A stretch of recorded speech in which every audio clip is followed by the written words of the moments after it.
2 বছরের ব্যবধানে পরপর দুবার কৃষিতে সফলতা অর্জন করে জাতীয় পুরস্কারে ভূষিত হন কৃষক পিন্টু শর্মা। সফল কৃষক পিন্টু শর্মা 2024 সালে মিলেনিয়াম ফার্মার অব ইন্ডিয়া পুরস্কার লাভ করেন। কৃষক পিন্টু শর্মার কৃষিকাজে একাগ্রতায় মহকুমার বহু কৃষক কৃষিতে উৎসাহিত হয়েছেন।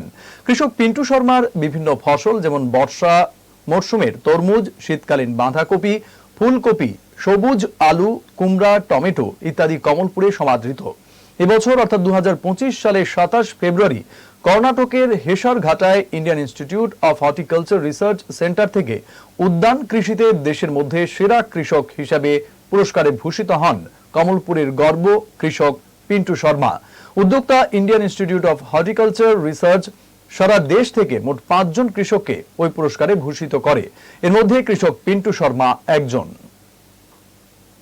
আমি দীর্ঘদিন ধরে কৃষিকাজের সঙ্গে যুক্ত।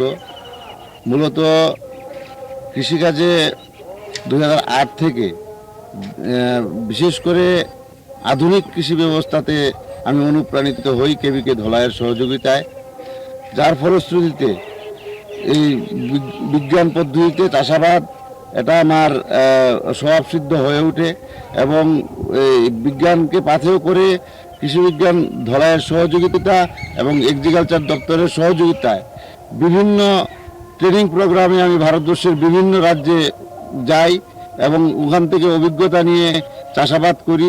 সেই চাষাবাদের ফলে বিভিন্ন পুরস্কার আমি বিভিন্ন মঞ্চ থেকে পেয়েছি আজকের দিন পর্যন্ত। তবে আজকে আমি অনেক বেশি গর্ববোধ করছি Indian Institute of Horticulture Research centre যে হর্টিকালচার মেলার আয়োজন করেছিল বেঙ্গালুরুতে।